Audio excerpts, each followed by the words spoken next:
Boa, estamos ao vivo aí, então, convidando Vinícius Colé para esse papo no Festival de Cinema Independente 4 da Veritá. Vinícius, obrigado por ter aceito aí o papo. Como é que você tá? Tudo bem? Tudo bem, André? Poxa, eu que agradeço aí esse convite para falar um pouco, relembrar um pouco, né, das vivências, essa caminhada aí do audiovisual. Estou muito feliz pelo convite. Ó, Vinícius, você tem um extenso currículo aí, fez coisas incríveis. Eu acho que você podia começar contando um pouco da sua história aí, mas o que chamou a minha atenção muito, porque eu gosto muito, é o trabalho do Amarelo, do Emicida. É... assim, foi que legal, quero saber mais sobre isso. Já já você vai contar sobre seus trabalhos, tal, mais recentes também, os projetos do Café Filosófico, na CPFL, enfim, mas conta um pouco como é que você começou aí. Acho que você pode começar essa apresentaçãozinha sua aí, de onde veio, lá de trás, como que foi parar aí, né? Legal, cara.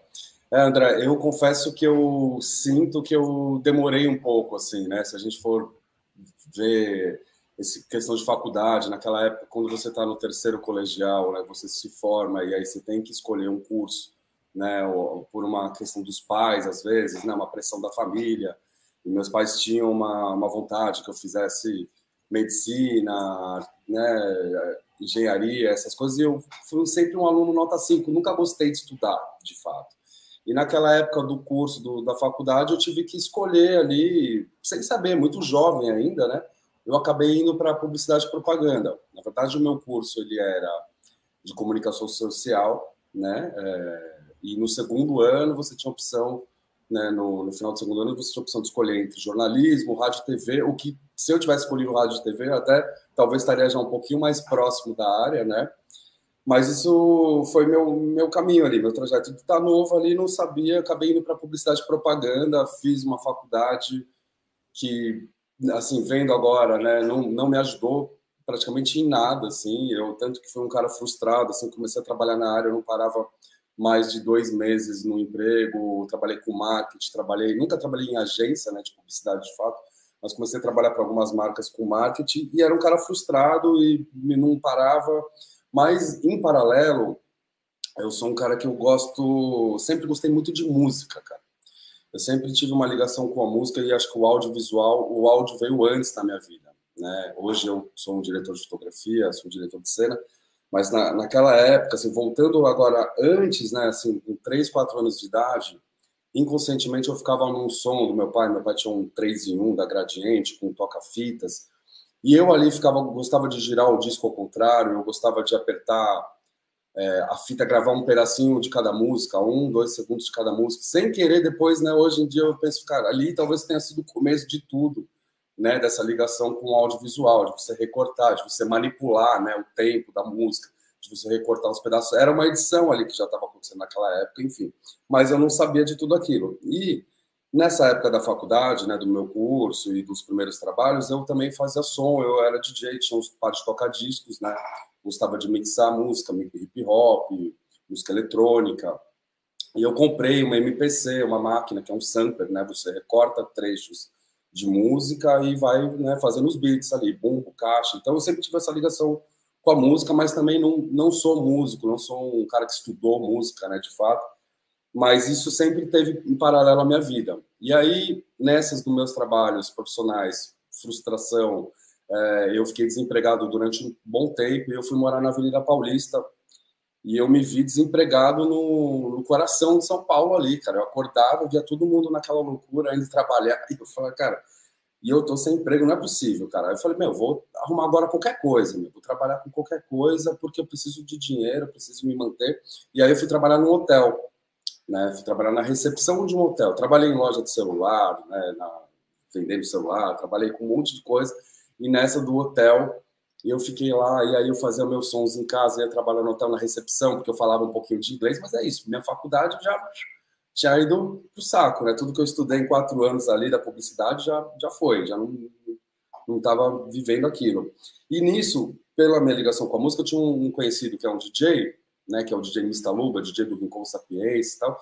Ele já tinha uma produtora na época, ele fazia uns trabalhos de vídeo e me chamou, ele foi meu anjo, assim, a pessoa que me encaminhou, porque eu vivia reclamando para ele, a gente ia fazer sessão de som, de tocar, né, e se juntar para ouvir música, e eu falava, cara, eu não aguento mais meu trabalho, pô, tô trabalhando no hotel, passei ano novo trabalhando, meu, que saco, não sei o quê. Falei, cara, vou te chamar para um trabalho aí, então, quando tiver. Eu falei, ah, beleza. E ele me chamou para fazer um trabalho de som direto, um operador de boom, que, como eu tinha essa ligação com o som, né, com a música, DJ e tal, ele falou, cara, é simples, você vai pegar um microfone, uma vara, e vai apontar, né, ele ia estar filmando, né, isso daí era um making off de um DVD, na época que, isso 2007, tá? A época que os DVDs era o grande auge ali, né, dessa indústria das gravadoras, da indústria fonográfica, tinha essa produção de DVD, então era uma produção onde ele ia fazer o making off e eu fui para fazer o som direto, através dessa minha ligação com o som, com a música.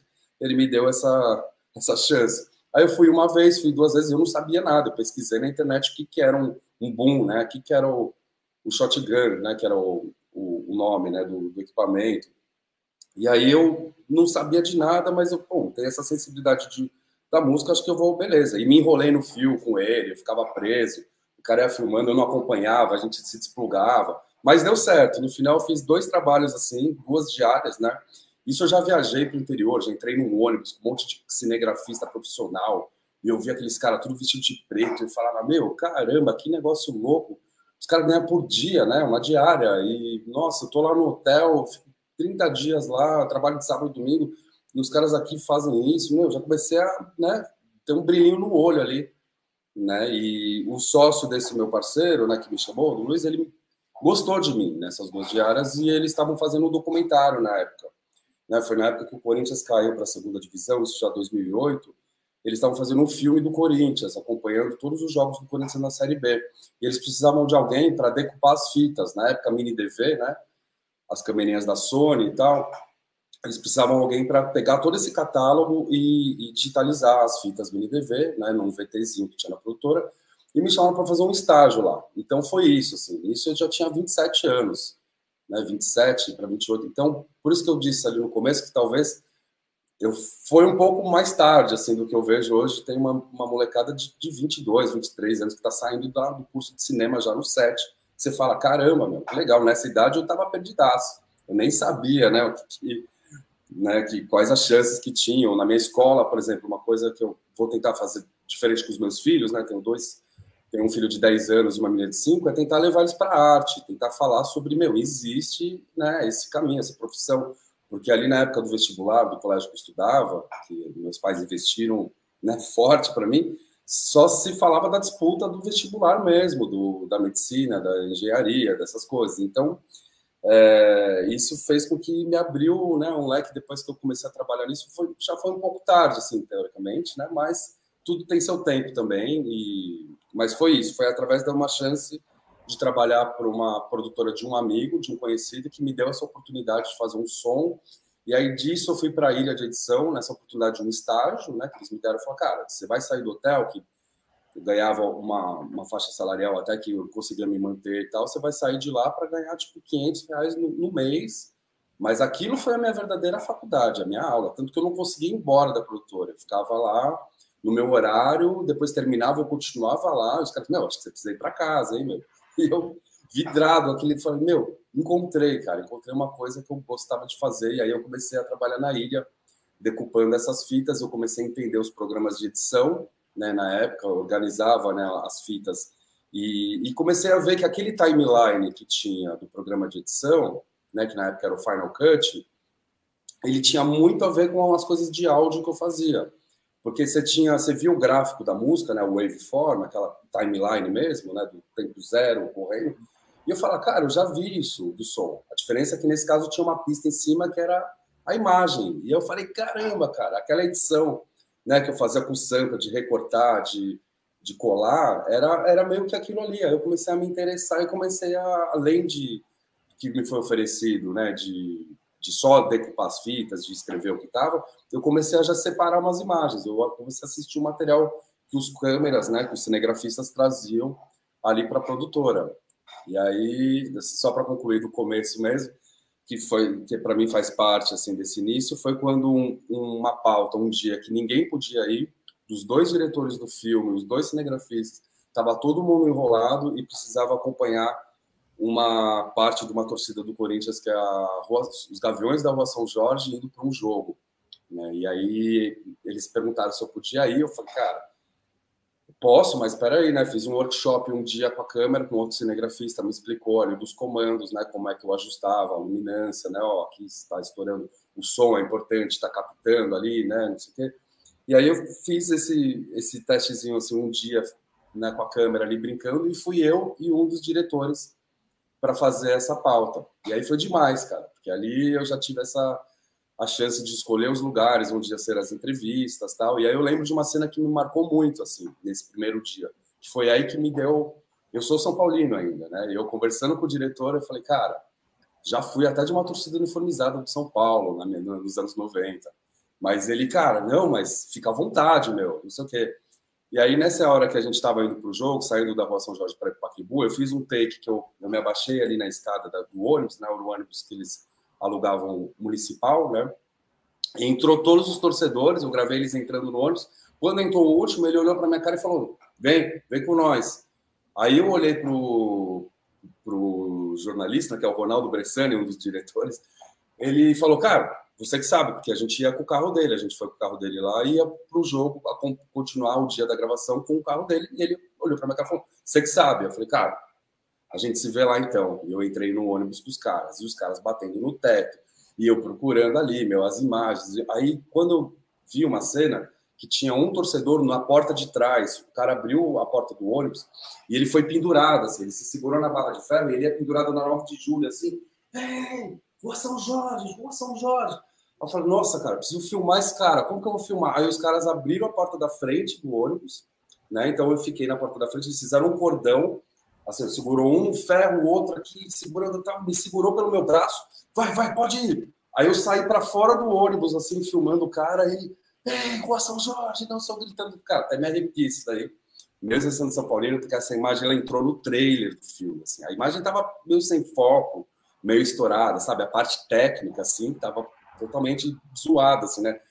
Eu vejo hoje, eu falo uma puta evolução, assim, mas já foi uma coisa que me fez sentir livre, assim, se falar, cara, que louco, meu, tô aqui nesse ônibus com essa energia e pus ali para fora, as coisas acontecem, as coisas, as energias, quando você tá, né, vai tudo conspirando de você conseguir, todo mundo se ajuda.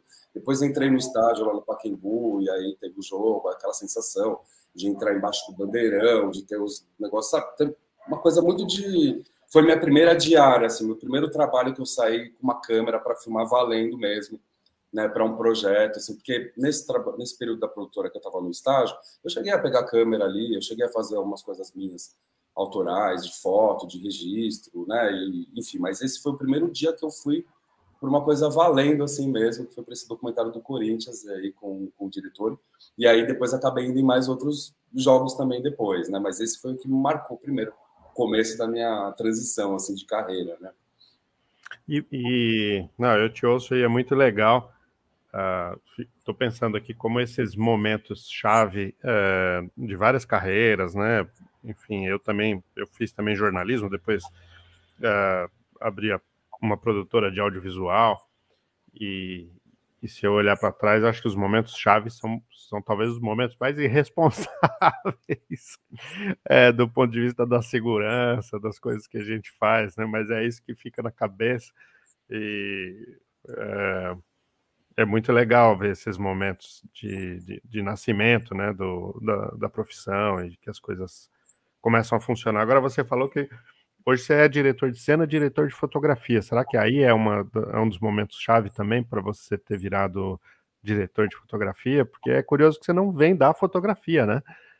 Exatamente. Existe um caminho que é o mais comum, né, para você virar, né, ser um diretor de fotografia, que vem do tipo de câmera ali. O cara começa no set como um assistente, né, ou às vezes o vídeo assiste, que monta ali um monitor para a direção, depois passa para o segundo assistente, que é o cara que já, às vezes, nem troca de lente, mas ele está mexendo, aí vai para o primeiro e aí vai para o câmera mesmo, que são pessoas que estão vivendo, né, tendo essa vivência do set né, de estar ali acompanhando a luz, de saber como o fotógrafo monta a luz. Então o cara vai pegando isso daí nessa escada, né, nesse caminho, nessa trajetória.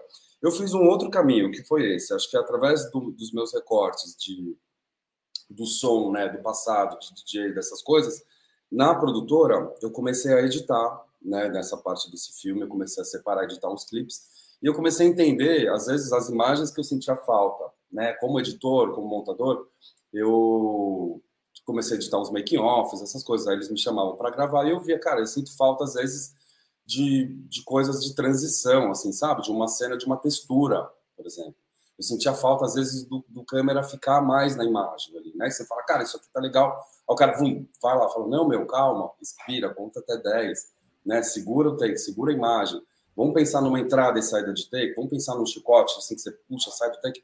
Então, acho que da edição, né, que eu caí para a câmera, né, na mão, foi um caminho bem importante, assim, para mim sentir realmente o que eu sentia falta, né, de material, e me fez cair para essa coisa de sair fazer trabalhos documentais, né? Eu não tinha nenhuma base de fotografia de luz, de saber mexer no estúdio, por exemplo. Eu saía para fazer documentário, coisas que você se vira com a luz, né, natural, né? Que eu tinha ideias, eu tinha boas ideias, assim, por exemplo, de entrar embaixo do bandeirão, por exemplo, de pôr a câmera dentro do bumbo, do surdo, sabe? Onde você pedir cara, começou a suar, falar, meu, mexe o cabelo, quero que voe água na lente. Eu tinha umas ideias boas, mas eu não tinha nenhuma prática, nenhum fundamento da fotografia, né? E isso foi pegando com o tempo. Eu cheguei a fazer alguns cursos depois, mas, assim, depois dessa produtora, uma coisa importante que aconteceu comigo foi ter a oportunidade de trabalhar na Trip, na revista Trip, na editora Trip, na verdade. Então, desse estágio que eu fiz com os amigos, eu tive um registro em carteira, e isso foi muito interessante, porque eu fui registrado na Trip como produtor de vídeo, então minha carteira que não parava, ela estava toda suja de um mês, e que ela trabalha uma semana, não sei o quê, eu acabei entrando para um trabalho com registro em carteira e tive essa chance de participar das reuniões de pauta da revista, né? A gente tinha a chance de sugerir as pautas, de você entender como que os caras... A Trip tinha um lance muito legal, acho que, né, talvez tenha ainda, mas era de um olhar diferente, assim, sobre as pautas, né? Um olhar mais humano de trazer os assuntos. Então, a gente ia, por exemplo, gravar... vinha um convite para um campeonato de surf. A gente pensava em pautas totalmente fora dos resultados. A gente não vai no campeonato falar quem ganhou o primeiro e segundo lugar, a gente vai aproveitar para o cara falar sobre paternidade, para o cara falar sobre, sabe? Então, eu tive essa chance de pensar no todo, assim, de ser um videomaker aí, né? Aí já não era mais um editor. Eu ia para as pautas, eu participava das reuniões de pauta e fazia as reportagens, porque tinha o repórter do texto mesmo que escrevia para a revista, mas a gente chegava ali e fazia nossas próprias perguntas para os filmes, né, para os vídeos. Então, isso foi uma coisa que eu fiquei 4 anos lá, que foi uma baita de uma escola, assim, uma continuação, né, desse aprendizado, assim, na prática mesmo, de você produzir, você fala, cara, eu preciso falar com um atleta X, né, ou eu quero gravar um músico que vai tocar hoje. E aí, você passava por uma garagem de produção que estava 1000 na revista, às vezes as coisas não aconteciam, então eu mesmo cheguei a pegar o telefone e fui entendendo como... E ajudava bastante falar que era da Trip, da revista, porque as coisas aconteciam, eles facilitavam e tal. Então, eu me virei meio que produtor, eu virei um de produção, eu fazia a cor dos filmes, por exemplo, você gravava, depois eu mesmo que dava um talento. Então, eu comecei a trabalhar em todos, né, mais setores ainda do audiovisual, né, de pós-produção, de produzir, dessas coisas. Então, foi um período bem legal, assim. Quando eu saí da Trip, comecei a fazer uns freelas, né? A galera começou a me chamar para algumas coisas, para fazer, né, fotografia mesmo, direção de fotografia.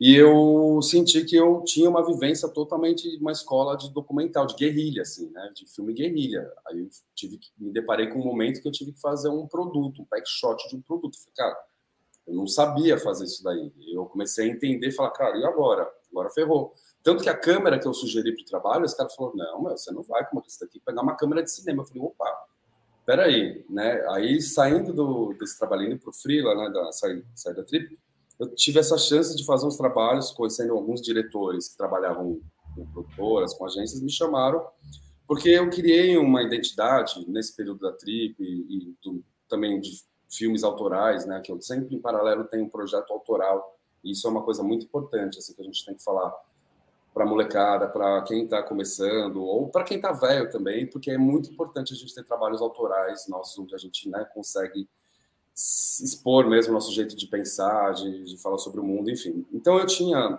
meus trabalhos autorais, meus trabalhos da Trip, onde eu criei uma linguagem da minha fotografia, uma coisa da estética, de brincar muito com reflexo, de brincar com silhuetas. Tinha muita gente que falava, diretores que trabalhavam comigo, que falava poesia. Meu, traz a poesia, sabe? É uma coisa que, tipo, que foi meio vindo, sei lá, de uma coisa talvez do nada, assim, uma coisa que não foi de referência, assim, sempre fui fraco de referência, assim, não tenho grandes filmes de repertório, assim, que eu tenho assistido, grandes diretores de fotografia que eu posso falar, mas o que aconteceu foi isso, sem querer eu estava trazendo o que eu fazia na música, que era música experimental, eu acho que eu trouxe para as imagens, sabe, uma coisa mais experimental mesmo, de você pôr a câmera atrás de um vidro, né, de um reflexo, e você sair descortinando dessas coisas, sem querer eu falo, cara, eu me apaixonei por isso, assim. Então, alguns diretores de publicidade, de conteúdo, dessas coisas, eles começaram a me chamar por esse estilo. Não pela luz linda, recortada com caminhão de luz. Não,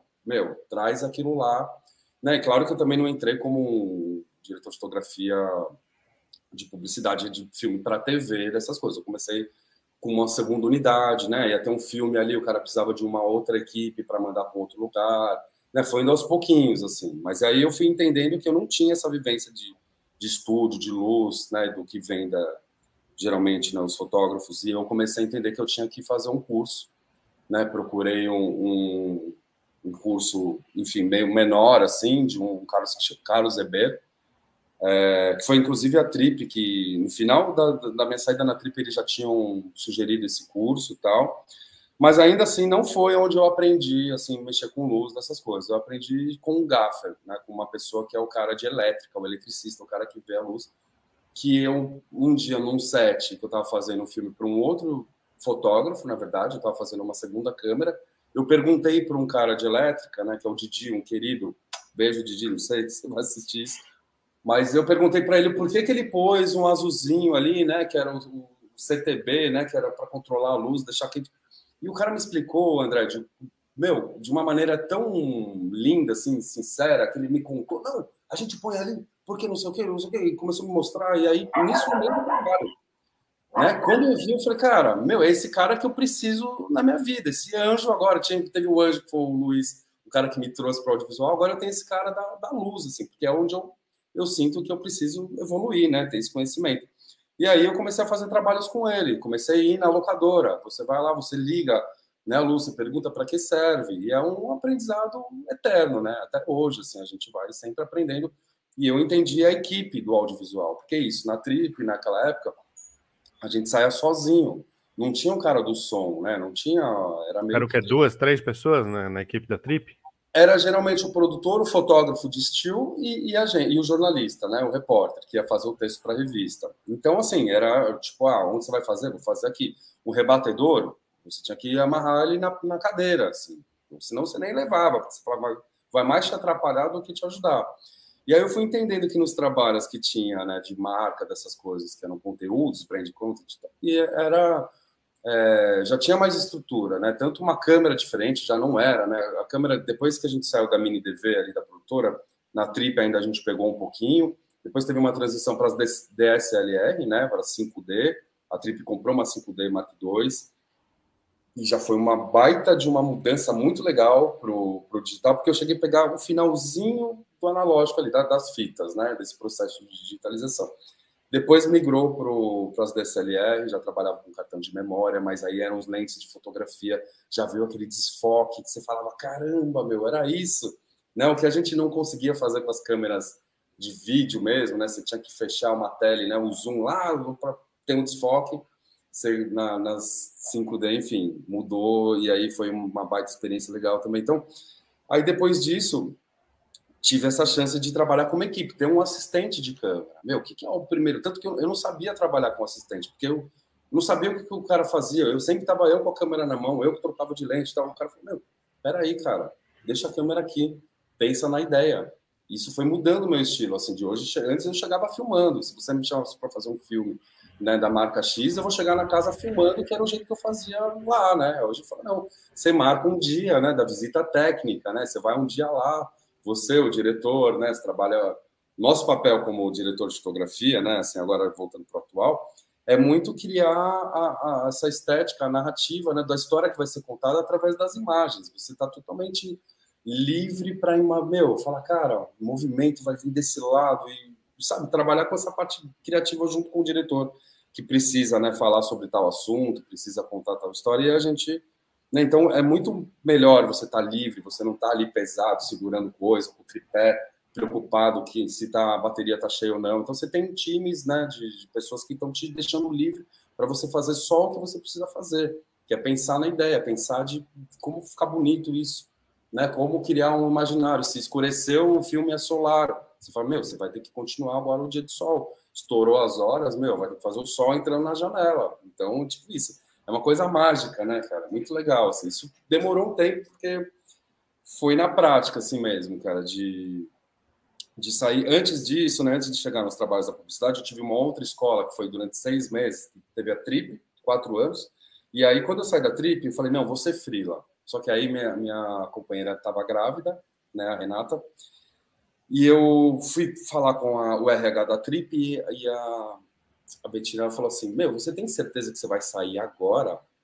Sua esposa não está grávida? Você não acha que é um momento, você tem um plano de saúde? Não sei o que. Eu falei, cara, não, acho que eu segui um instinto, André, de falar, não, acho que está na hora de eu bater as asinhas, porque dos 4 anos que eu fiquei lá, eu acho que já chegou no momento que estava estagnado. Não tinha... Mesmo a Trip ainda, ela foi para a TV, teve o Trip TV, que foi para a Band, depois foi para... acho que para TV Cultura, acho que teve uma época de TV mesmo, aí chamaram uma diretora, a Jona Prado, e aí sim, tinha uma chance ali, tipo, de crescimento, dessas coisas, mas para mim já não estava rolando mais. E aí, quando tinha algum freela, eu ganhava bem e eu gostava, assim, de estar livre, assim, sabe? Cansei daquela rotina de estar na redação todo dia, de segunda a sexta, né, tal horário. Então, eu pedi para sair, no momento crucial, assim, de ser pai, de, cara, não sei o que vai acontecer, minha mulher tá grávida, mas, vou ser freela. Aí, beleza. Primeira semana, o telefone não tocou. Na segunda semana, também não. E eu já começando, articular, marcando um cafezinho com a pessoa ali. Vou ir na produtora, posso ir aí, sair da Trip, queria, né, me deixar à disposição e tal. Eis que bateu o desespero, e eu falei, cara, e agora? E eu vi uma oportunidade no TV Folha, com o João Weiner. João Weiner é um diretor que eu acho, um cara muito massa, assim, as coisas que ele está envolvido, tanto de música, com o filme que ele tinha, que é o Picho, né, que ele tem, junto com o Roberto, que é sobre a pichação. Eu lembro que eles colocaram uma lapela num pichador que escalou um prédio. E eu tinha assistido isso daí, eu falei, cara, putz, o diretor do TV Folha, a TV Folha tinha um programa na TV Cultura, aos domingos, né, era 8 horas da noite, acho. E aí eram pautas que iam para esse programa na TV Cultura e iam para a internet também, para os canais da Folha. E aí eu vi, cara, putz, mas eu tô saindo da Trip, né, desses 4 anos, para ir para um outro veículo, assim. E aí eu fui lá numa entrevista, o João gostou, falou, cara, só que eu queria ter você aqui como editor. Eu preciso de um montador, o cara para montar as pautas, porque a gente já tem 4 fotógrafos que já saem, já tem essa galera. Aí eu falei, putz, cara, mas eu tô apaixonado por sair e filmar, mas, nossa, querendo ou não, uma oportunidade de trabalhar na Folha, né, um dos principais jornais do Brasil, e uma coisa muito interessante, meu pai, ele não é jornalista, mas ele trabalhou no Estadão, no jornal Estado de São Paulo, na área de informática.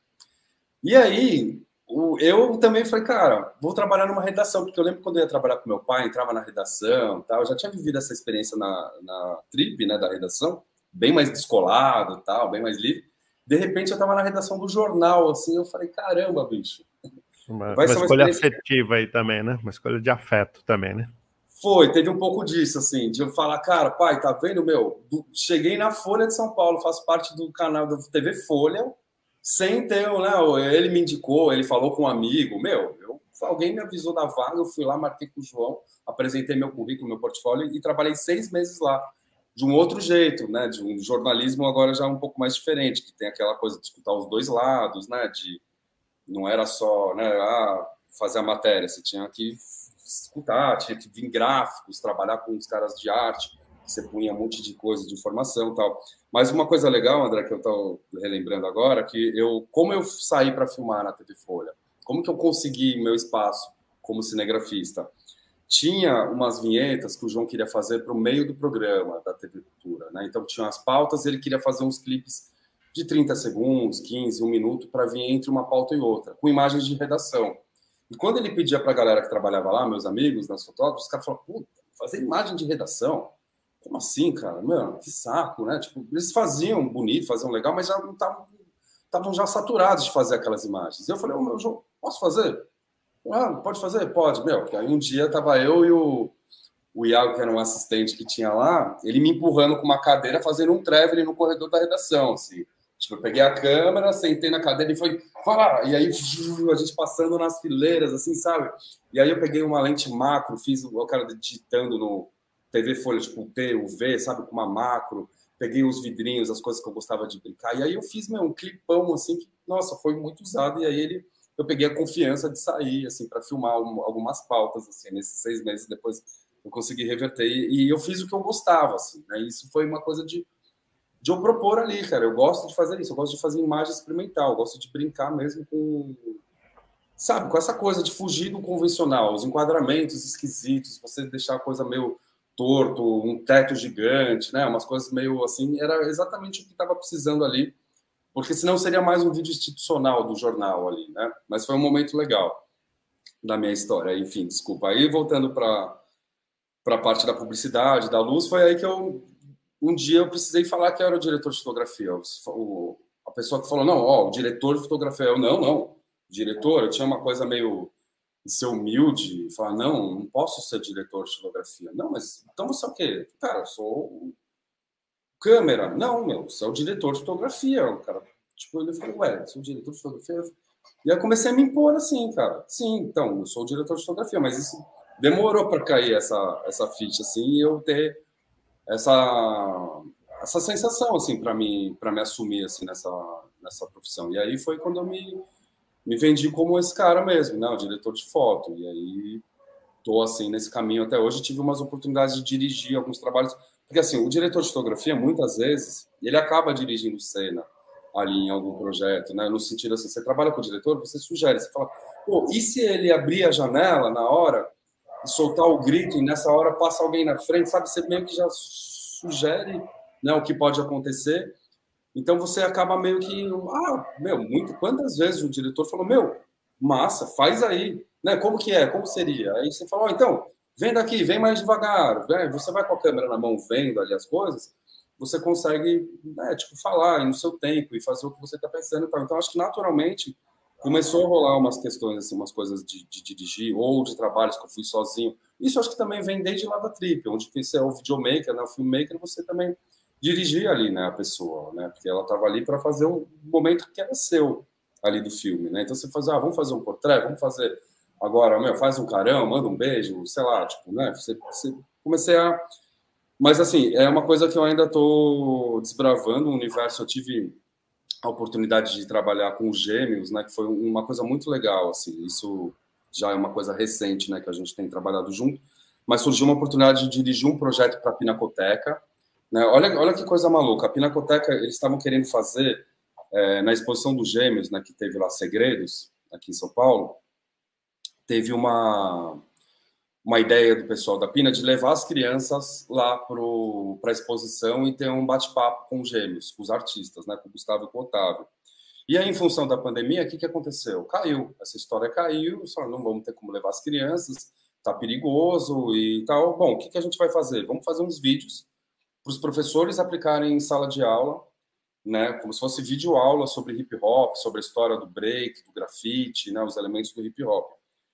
E aí, os Gêmeos, o Gustavo, o Otávio já tinha feito umas coisas com eles me procuraram e falaram, cara, a gente está pensando em fazer isso daí, o que você acha, não sei o quê. Eu falei, putz, uma baita oportunidade. Eu falei, cara, vamos juntar, né? Eu gosto desse universo, né, do hip hop, é uma coisa que eu sempre, né, desde lá de trás, eu acompanhava, gostava dos sons e tal. Então eu falei, nossa, vai ser ótimo, porque eu vou voltar também para o passado, vai ser um aprendizado para mim, né, também, que eu não vivi essa época da São Bento, né, eu sou de 81, e nisso, quando eu tinha, sei lá, 10, 12 anos, ainda não saía, não estava vivendo isso daí que já estava acontecendo em São Paulo. E aí foi uma grande oportunidade, André, de a gente fazer uma coisa muito maior. Assim, a gente não ficou nesses videoaulas para sala de aula. A gente fez uma série para o YouTube mesmo, dividido em 4 episódios de 25 minutos, né, onde, nossa, foi uma coisa muito linda, assim, os caras... Tá aberto lá ainda, isso? Tá disponível? Está disponível no YouTube, chama Segredos. Segredos. Se pôr na busca no YouTube Segredos, Pinacoteca, Segredos, os Gêmeos, vocês vão observar que tem 4 episódios sobre o hip hop, desde falando sobre o começo. E assim, o mais legal, o que aconteceu? A gente ia fazer isso daí no auditório da Pinacoteca, né? Pensa num fundo, teatro, auditório, vamos aproveitar para gravar lá, sem plateia mesmo, né? A Pina, não, vamos ceder espaço. Gustavo e Otávio, os meninos, começaram a pensar no cenário e falou, cara, já sei, a gente pode construir um cenário que é um trem, é um vagão de trem, onde as pessoas vão entrar e vão sentar em cada estação, vai ser uma coisa, muito louco, cara, muito louco, porque eles criaram isso daí lá no estúdio, no ateliê deles no Campo Si, e a gente levou os caras lá, o Espeto, o Binho, tinha os caras do grafite das antigas, os caras do hip hop, o Nelson Triunfo, né, que são os pioneiros mesmo do hip hop em São Paulo, e isso foi uma oportunidade que eu tive de dirigir, de pensar no todo, assim, claro que eu tive uma equipe muito massa, assim, que me ajudou, os roteiristas, né, eu chamei até um diretor de fotografia, né, o Beto Macedo, que é um amigo, para fotografar, porque eu falei, cara, não vou, né, querer me apegar à câmera, à imagem e tal, eu estava ali acompanhando, peguei, claro, a câmera para fazer umas imagens ali uma hora ou outra, porque a gente não se aguenta, né, mas é isso, eu fiquei nessa missão de pensar de como conduzir toda essa história, né, de fazer o atendimento, esse meio de campo com a Pina também, porque já era, né, uma coisa mais, putz, o material é para as crianças, né, são para as crianças, são para o pessoal das escolas, então tem que achar um meio termo que fique interessante, mas que não fique uma coisa muito didática ali, enciclopédia e tal. Então a gente tentou, e eu acho que foi uma coisa muito bacana que fez com que eu pegasse depois outras agora campanhas como diretor de cena mesmo, como diretor de projeto.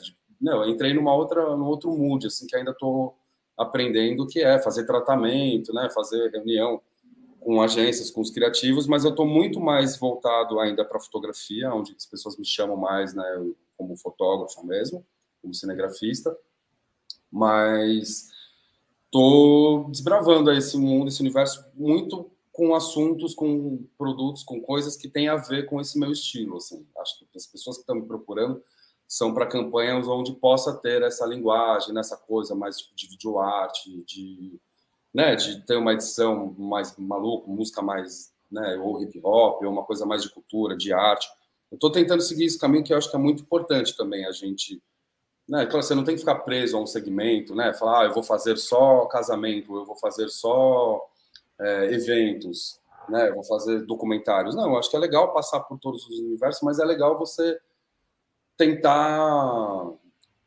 Acho que o primeiro passo, assim, que vem lá de trás é você se envolver com assuntos que você gosta, né? E acho que isso é muito importante, assim, porque acaba fluindo e você vai além ainda, né? Você vai ali para fotografar alguma coisa, mas é um assunto que você gosta, mas tem tudo para você estourar, né? Então acho que é uma outra dica, assim, que eu tenho que passar para as pessoas, porque assim, no meu começo lá atrás também, eu comecei quando eu morava na Paulista nessa época, teve uma época que eu via uma janela dentro de outra janela, assim, com um reflexo, sabe, de um prédio para o outro, e eu comecei a ver aquilo, me chamou a atenção, eu falei, caramba, bicho, isso aqui é um negócio legal de fotografar. Comecei a registrar essas janelas, essas coisas, esses reflexos e tal, e eu falei, como que eu vou fazer isso? Eu já tinha material para caramba lá, né, que eu tinha uma mini DV, aí peguei a câmera emprestada daquela produtora que eu comecei a trabalhar, mas aí eu não sabia como contar essa história, né? Só imagens abstratas. Eu falei, cara, então eu vou fazer o seguinte, eu vou fazer um documentário sobre a verticalização em São Paulo. Vou fazer um filme que chama Vertical, e aí eu vou jogar essas imagens das janelas falando sobre, né, a verticalização, sobre o crescimento desordenado, né, da cidade, sobre essas coisas. E aí eu fiz um doc, tem 1 hora, isso daí tá na gaveta, nunca saiu. Mas está aqui, foi meu primeiro trabalho autoral, assim, foi tipo um longa documentário meio abstrato. Ele tá online muito isso baseado. aí? Dá para ver também? Tá online isso aí também? Dá para ver?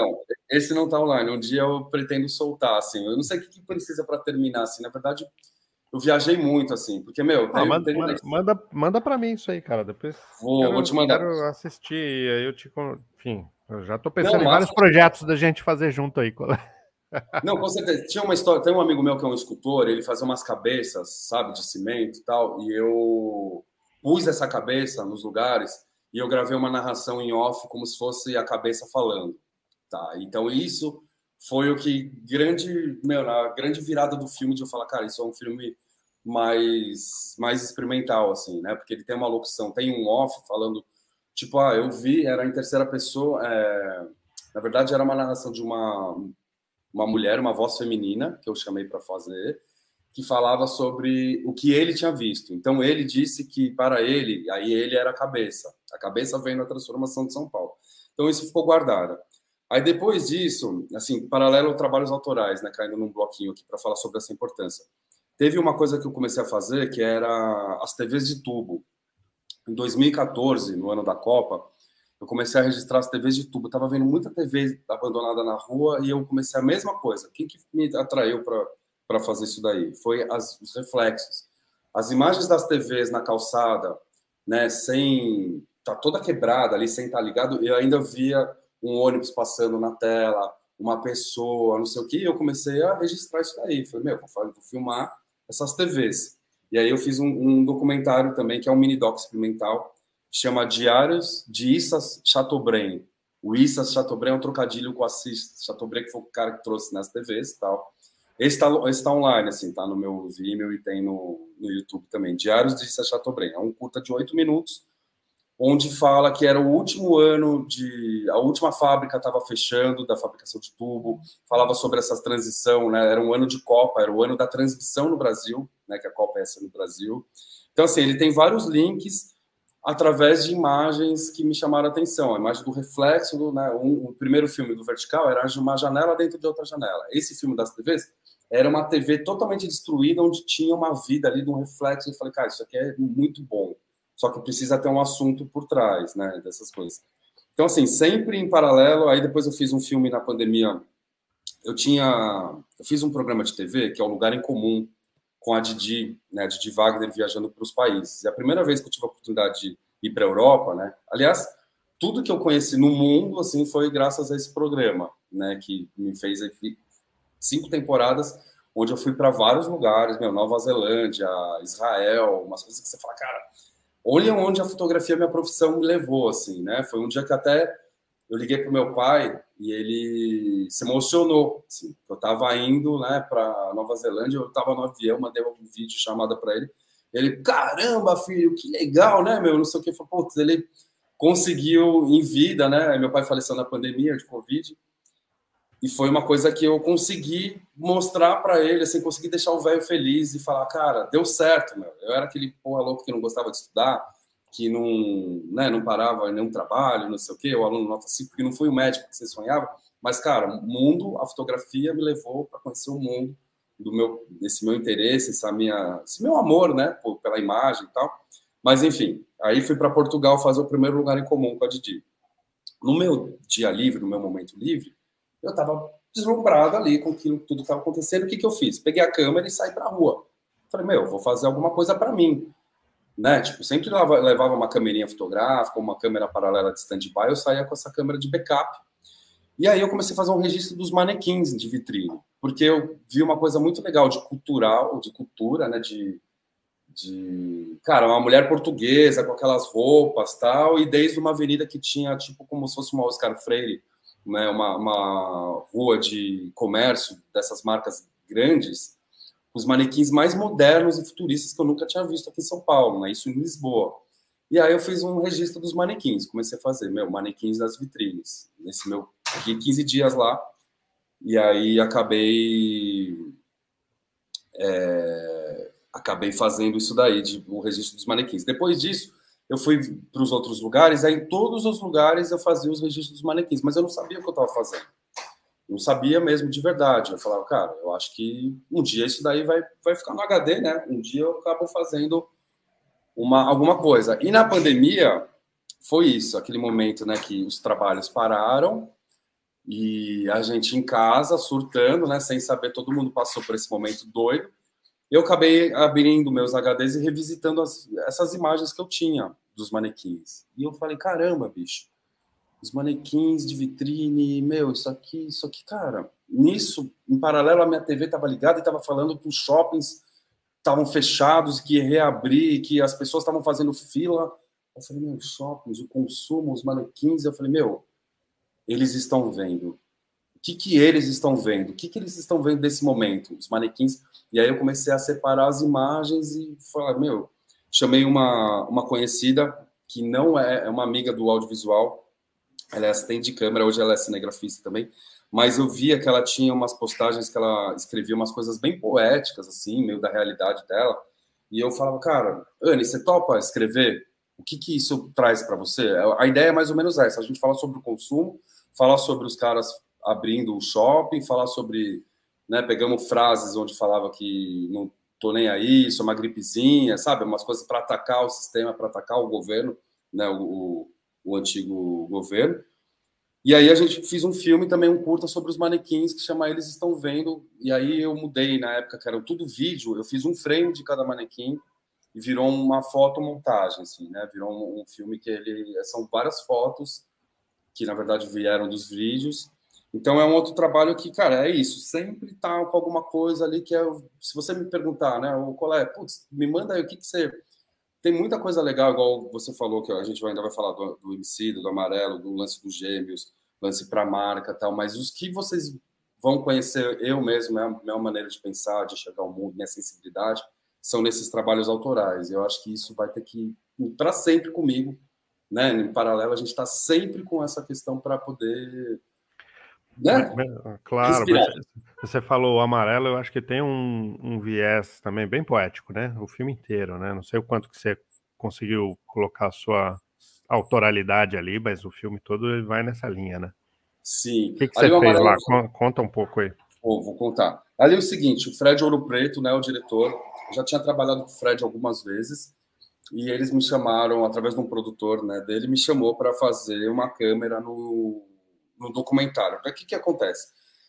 O Emicida ia fazer um show no Teatro Municipal. E aí esse show ia ser a gravação de um DVD. E aí, em paralelo, tinha essa documentário. Eu, pelo menos, eu não sabia em que pé que estava, né? Que se era um documentário, tinha um roteiro e de qualquer ideia que ia para o Netflix. Acho que ninguém, não sei. Imagino eu que ninguém sabia. Mas aí eu fui chamado para gravar uns ensaios. Né? Então teve 3 dias de ensaio ali onde com o Emicida, com o irmão dele, né, o Fiote, eles trabalhando. E eu fui fazendo como se fosse um making-off. Ó, cara, você vai fazer um registro aqui. Né? O Fred me chamou para fazer um registro do... Assim, fecharam comigo, tipo, 5 dias. 3 de ensaio e os 2 dias do show. Um dia de pré e o dia do show mesmo, né? Do Teatro Municipal. E aí, cara, a gente gravando lá no estúdio, os ensaios, passagem de som, aí gravou uma entrevista com o Emicida ali, que é a entrevista que conduz, né, o filme, assim, que acho que recorta mais. Claro que teve muito off, tem muita coisa que veio depois de material de arquivo e tal, mas o que conduz ali o filme é uma entrevista que a gente gravou no estúdio, uma câmera na mão mesmo, né, a câmera é uma Blackmagic, né, acho que é o meu próprio equipamento, assim, uma câmera pequena, mas com umas lentes legais, umas lentes fixas e tal, e a gente gravou isso daí, que foi as entrevistas ali, né? As perguntas que o Fred fez que conduziu bastante do filme. No dia da gravação do DVD, eu era mais um câmera que estava ali solto, mas eu não estava, como posso dizer, tipo, no DVD, né, os caras tinham 10, 12 câmeras, né, o cara da grua, o cara do trilho, o cara da tele. Eu era uma câmera solta que eu estava livre para ficar, claro que eu não podia atrapalhar, não podia subir no palco, né, chegar a invadir os outros quadros, mas eu estava livre para fazer, pegar o meu que tinha me brifado, na verdade, era o público cantando, né, putz, pessoas que possam se emocionar, as pessoas, as bocas mesmo, sabe, aquela câmera que está ali para as pessoas fazerem parte daquilo tudo. E o que foi mais legal é que no dia, quando abriu o teatro, eu lembro de ter a galera entrando assim no teatro municipal. E aí, do nada, cara, nesse momento estava sozinho, né? Assim, tipo, você trabalha junto com o diretor, mas o diretor estava pensando no todo ali, na gravação do DVD, nas câmeras. Ele estava numa outra missão e eu estava ali solto, gravando as pessoas entrando e tal. E eu lembro que eu vi um menininho que estava com a mãe e eles subindo a escada. Eu cheguei para a mãe e perguntei, né? Pô, posso filmar vocês entrando? A mãe, claro. E eu fui filmando o menininho, acompanhando ele subindo a escada, e o menininho olhando aqueles lustres, aquelas estátuas, assim, não sei o que. Eu falei, cara, inconscientemente aquilo entrou no trailer também e faz parte do filme, como se fosse o próprio Emicida nas antigas, né? Como se fosse aquela coisa de mostrar aquela força, né? Do rap no Teatro Municipal, ocupando aquele espaço, a pessoa da periferia, tipo, umas coisas muito... Que é isso, cara, uma coisa que vem, assim, que tá muito, acho que no meu estilo do que as pessoas me chamam, é de ter às vezes a sensibilidade às vezes de filmar, de não ser aquele cara preso, né? Só uma ideia. Meu, filma as pessoas entrando do outro lado da rua. Legal, você faz isso daí, mas você viu alguém entrando, vou entrar junto com vocês. Né? Foi uma coisa muito legal, uma cena que me marcou muito, assim, tipo, essa entrada desse menininho que eu acho que é o primeiro, os 3 primeiros takes do trailer da Netflix, é esse menininho entrando no teatro descobrindo que foi uma coisa que poderia ter passado ali no meio de um monte de material bruto de todos esses dias. Também a gente tem essa sorte de ter, né, uma equipe, uma baita equipe, de ter um montador, de ter alguém que estava ali, que, né, junto com o diretor, falou, puta, teve essa ideia. O cara deu essa força para a imagem ali, né? Essa coisa que potencializou e fez o negócio crescer. Foi uma oportunidade muito legal, assim. Depois disso, eu fiz algumas diárias que eu fui numa igreja da Penha, onde ele conta uma história, né? Assim, não é um trabalho, como é um DVD, o DVD é o principal ali, né? Que preenche o filme, o documentário. A gente tem uma coisa de não ter um diretor de fotografia que assina a coisa, né? Eu sou um dos câmeras ali, né? Eu me considero um diretor de fotografia porque a gente faz ali do jeito que imagina as cenas e tal. Mas existe muita gente envolvida ali, né? Não é que eu trabalhei, o cara é o diretor de fotografia da série, do documentário. Não, participei, foi um negócio muito legal ter gravado shows. A hora que sobe ali os Pantera Negra, né? Eles já tinham avisado no rádio pra gente, ó, a gente vai fazer uma homenagem, o Homicida vai chamar, vai subir 3 senhorzinhos, aí eles pegam, erguem a mão, os Black Panther ali, né, umas coisas assim, meu, foi muito emocionante, cara, muito legal, assim, trabalhar com o Fred, que depois, no ano passado, eu acabei fazendo uma outra série pro canal Paramount Plus, que chama Funky Ball, uma série através da Condzilla, né, da produtora, aí nisso eu dirigi mesmo a foto, junto com o Fred, o diretor, a gente fez aí várias diárias contando essa história do funk com jogadores de futebol, são 5 episódios, como é até a Copa, né, o ano passado, tinha que ter foi um conteúdo para o canal aí, né, para o Paramount Plus, que falava sobre funk e futebol. Então, cada episódio tinha um encontro de um jogador, né, com um jogador da seleção com um artista do funk. Então, tinha essa troca do sonho da molecada, né. Então, foi o Fred que dirigiu também. Gosto bastante de trabalhar com ele, é um cara que deixa você livre, assim. Eu acho que minha grande relação com diretores, né, quando eu estou trabalhando, é de ter essa questão de confiar mesmo, de deixar livre, né, de falar, meu, é isso, não... Às vezes a gente está ali para fazer, né, o que alguém manda, mais operacional mesmo, né, de se for um operador e tal, mas às vezes você está isso, o cara fala, meu, a gente precisa contar a história desse cara que mora nessa casa, aí se você vai subir na laje, ou você vai subir na árvore, né, ou se você vai chegar lá 4h30 da manhã para pegar o sol, primeiro raio de sol amanhecendo, isso é uma coisa que parte da gente, né, então isso é muito legal, assim, então o Emicida Amarelo foi massa, assim, foi um trabalho bem bacana, assim. E o trabalho com Pedro Caldas, Café Filosófico, o que você fez com eles lá? Como é que foi isso aí? Cara, eu adoro trabalhar com o Pedrinho, é um outro diretor, ele, o Léo também, né, o Léo Virno. O Pedro Caldas, ele é um desses caras que também te apoiam, te incentivam às loucuras, porque é isso, você vai vendendo essas ideias pros caras e tem uma hora que os caras falam, não, peraí, isso daí já é demais, cara. Não, você tá falando pro cara, sei lá, meu, pegar um copo de água e cuspir na lente, você fala, pô, mas vai ficar bem legal, não sei o que. Você fala, não, então o Pedrinho é um cara sempre também que deixa a gente livre, e o Café Filosófico, para mim, é uma aula, bicho, porque a gente está ali, são tantos assuntos legais, assuntos interessantes, que você chega, é muito bacana que eu chego para jantar, às vezes, com a minha companheira ou com a minha família, e eu começo a pôr na mesa os assuntos dali, porque é uma vivência muito bacana, assim, né, que a gente tem ali de... Para quem, né, não sabe como é feito, mas é pouco tempo, assim, se você for ver, a gente passa algumas horas com cada convidado, né, com os entrevistados. Tem um momento de insert, né, onde a gente faz os retratos, onde tem umas caminhadas. Teve vários episódios que o assunto bate-papo foi dentro do carro, né, a gente colocava a GoPro para eles irem conversando. Uma diária, né? Um dia mata tudo, né? Um dia que, na verdade, é meia diária, período, quase, né? É o período da tarde ou só o período da manhã, onde com o convidado mesmo tem tipo 2h30, vai, mais ou menos. Desde o tempo que o cara saiu de casa até devolver ele. Então, assim, é muito rápido, assim. Mas o legal é que é isso, eles sabem muito bem, né, de o que precisa ser falado. Por exemplo, o Léo, o Pedro, né, o Pedro Caldas, eles estão ali. O Pedro geralmente até opera uma câmera, né? Ele gosta, ele deixa uma câmerinha mais no tripézinho parada, né, uma geral. Ele fica olhando ali, o Léo, né, na verdade, faz essa câmera. Eles estão de olho na câmera, mas eles estão muito ligados no conteúdo, eles sabem muito sobre o tema estudam, né? Conversam, fazem, acho que uma pré-produção muito bacana que dá essa... Saem coisas muito legais, muito interessantes, assim, do papo, né? Do que é feito, do conteúdo que é gerado. E de imagens, às vezes a gente tenta trazer, né, dessa coisa de, igual a gente está falando, de brincar com os reflexos, de ter um espelho d'água, de... Cara, vamos gravar a saída. Sempre assim, cara. Saída do cara de casa. Bom, beleza. Pô, posso entrar lá dentro? Posso fazer uma imagem de dentro para fora?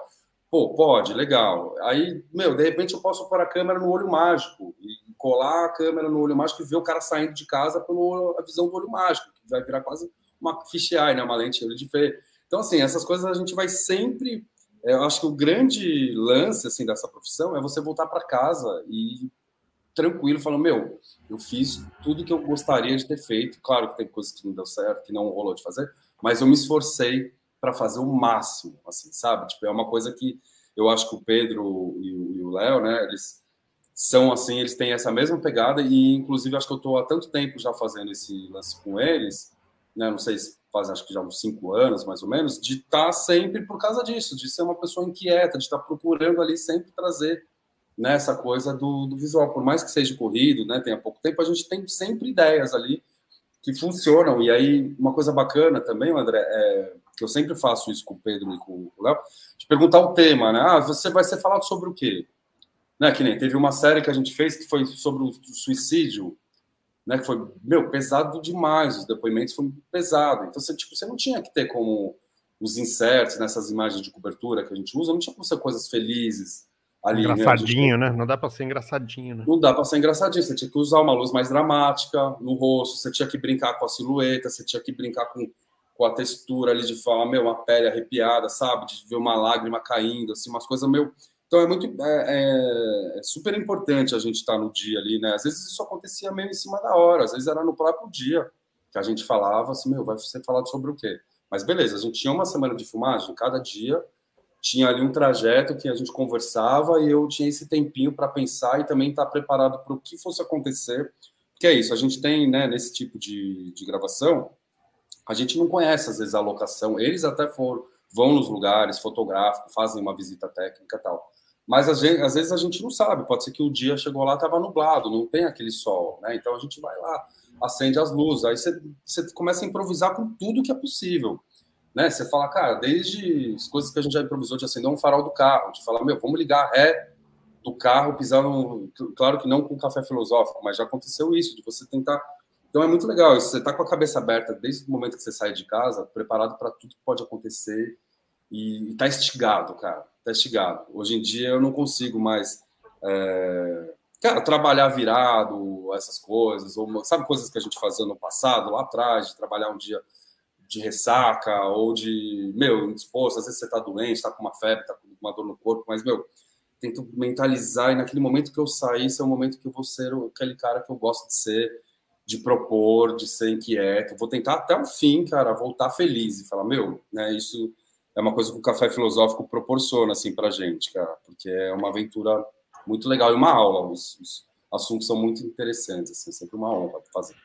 Ô, Colette, agradeço demais aí por essa horinha de papo. Não sei se quer deixar algum último comentário aí para estudantes, sei lá, gente que está entrando no mercado. Sempre é legal deixar alguma dica. Você já deu várias, na verdade, e a tua história acho que é cheia de dicas, assim, né, de ir se colocando, inventando seu caminho também, né? Mas não sei se você tem alguma última coisa aí para contar hoje. Cara, falei pra caramba, queria agradecer a atenção aí e eu acho que a grande dica, o grande segredo ou, sei lá, o triunfo é sonhar. Continua sonhando, meu. Vai sonhando, porque assim, por mais que às vezes o mundo vai virando, vai dando aquelas voltas, né?